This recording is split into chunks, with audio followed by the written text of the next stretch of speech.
All right, we're here with the great mayor of Toledo, Mr. Wade Kapszukiewicz.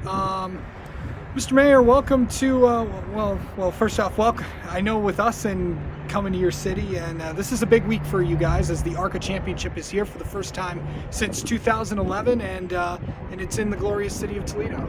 Yeah, this is exciting for us. Toledo has hosted some, pretty big sporting events here just in the last 2 or 3 years. Last year we had something here called the Solheim Cup, which is, if you're a golfer, if you're familiar with the Ryder Cup, Yeah. it's the female equivalent of the Ryder Cup. So we had the best female golfers from all over the world here for a fantastic week. Next year we're hosting an international Italian football Super Bowl here in town, with the U.S. Open of Golf is going to be here in 2027. And this just kind of fits into what we're trying to do here in this town, and just trying to make people aware that Toledo is just a wonderful, mid-sized community with world-class amenities. We've got one of the best zoos in the country, one of the best museums in the country. We do have the best park system in the country. Actually, we just won that award last year. So, the Toledo of today might surprise you, might be different than what you might have remembered from 20, 30 years ago. We've really come a long way, and hosting big events like this is a part of it. And this one, I think, is extra special for us here in Toledo because ARCA was formed in Toledo almost 70 years ago. So to some extent, this is like coming home. And for a series that races at Talladega and Daytona and Charlotte and Michigan and some of these iconic tracks throughout America, to have it all come here and end with the championship in Toledo, that's extra special for us. Yeah. And just talk. And you mentioned it. The city is coming back, is coming and returning and going places that it's never been before. The perception of the city has changed for a lot of people. Yeah, and it's changed for the good. Look, I mean, I think folks from the outside probably see Toledo as a kind of a gritty, blue collar, roll up your sleeves sort of town, and we're proud of it. We're called the Glass City because we make glass here. We make Jeeps. In fact, we invented the Jeep. We invented the Jeep as a machine that the Army needed for World War II, and we're proud of that. And we've been making it for 82 years since. We make parts for cars. We do all those blue collar things you might expect. But we also have, we've kind of transitioned our economy so that now our largest employer is a health system. We have amenities for families. I mentioned earlier we just won the award for the #1 park system in America. Not #1 in Ohio, #1 in the entire country. I think we beat out Denver or some city like that. So, we're competing on a pretty big scale for things like that. Our museum is top 10 in the country. Our zoo a couple of years ago was ranked #1 in the country. And I know that some of those things might sound silly, but when you talk about wanting to attract people and business investment, they want those kind of family amenities. And our cost of living here is pennies on the dollar from what you might spend in one of those fancy cities like San Francisco or New York or a place like that. We're right here on the water. Behind me is the Maumee River. That's the largest river that feeds into any of the Great Lakes. It starts in Fort Wayne and ends here, and we're right on a Great Lake. And by the way, in terms of the future of this region, and this applies actually to Brighton and any city in this part of the country, I tell you, fresh water is going to be, it's the most important thing this world's going to need here before too long. And to be sitting on top of 20% of all the fresh water on planet Earth, that's what the Great Lakes are. 20% of all the fresh water on planet Earth. That's going to be a real advantage to this part of the country. Here in the U.S., places like Nevada and Arizona, they're rationing water. They got wildfires and all sorts of things like that. It's not going to be a bad thing to be sitting on 20% of the fresh water on this earth.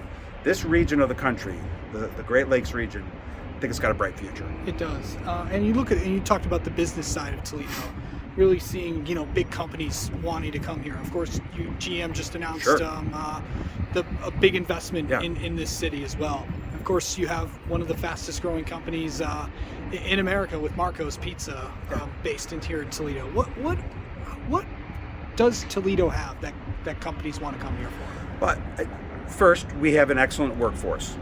We really do. And I think that is because of our heritage. I mean, we make things in Toledo. We make glass, we make cars, we make parts for cars. Heck, when it was time to put a man on the moon, we built the the elevators that took those astronauts from the ground up to the top of the Saturn V rocket. And when they got into outer space, they were protected by fibers made here in Toledo at one of our big companies, Owens Corning. So the first thing is the workforce. I mean, this is a town of hard-working, salt of the earth folks. We don't just send digital dollars back and forth. This isn't a service economy. We make things here, and I think employers look for that. I think we have a quality of life that their employees want. They want to kayak down the river. They want to be able to enjoy the riverfront. Across the way, we're building not an ice skating rink, but a ribbon, which is sort of a little path that you can sort of ice skate on a little path around the trees. So I think there's a quality of life that they look for. Our location is the best of anyone in the country. That's not just being a hometown booster here. Look, the longest east-west road in the United States of America is I-80. It goes from New York to San Francisco. Yep. The longest north-south road is I-75. Goes from Sault Ste. Marie down to Miami. I'm not a genius, but even I know they can only intersect in one place. They intersect in Toledo, Ohio. So that kind of access to markets located on a deep water port, there are real advantages here that people are starting to notice and take advantage of. The last 6 years in a row, we've been in the top 10 in the country in terms of new business investment. And last year, 2021, we actually finished first. We were the #1 city in the entire country. Again, not just #1 in Ohio, not just #1 in the Midwest, #1 in the country for new business investment. They've been giving that award since 1885. We had never won it before. And leave it to Toledo to win it during the middle of the pandemic. I think it speaks to the kind of the character of the folks we have here.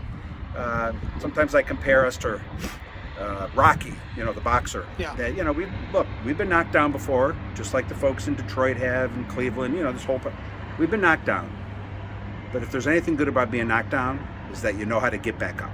Yeah. And we're good at getting back up, dusting ourselves off, and fighting back. And right now we're reaping the benefits of that. And the last thing I have for you, and you mentioned it, what is it like to see this city come back from the COVID pandemic, and just to see everything and have events like what we're having right now? Yeah, well, it is a good feeling because it was, that wasn't easy. It wasn't easy for anyone from, a health standpoint, from a business standpoint, from the standpoint of running a city. We were fortunate that we had built our rainy day fund in terms of the City of Toledo government.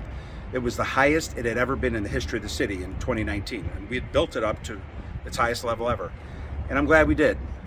The purpose of a rainy day fund is to use it when it rains, and last 2 years during COVID, if that wasn't a rainstorm, I don't know what it was. And I think one of the reasons that Toledo was able to get through COVID better than most cities, again, we won the award for the most business investment of any city in the country during COVID. I think it's because we planned well. We prepared for that day, and we were able to take some of the body blows that maybe some other towns didn't take as well because of how well we planned. So it's very satisfying to be coming out of it and seeing these big events, which not only are, sort of events that have an economic development impact, but they're almost like celebrations. They're almost like celebrations of the hard work that we put in to get through COVID, and kind of a recognition that we're back and we're ready to have some fun. I think this weekend's going to be fun. All right, Mr. Mayor, thank you so much for talking with us, and keep doing a good job, because you've been doing a solid job here. All right, thank you very much.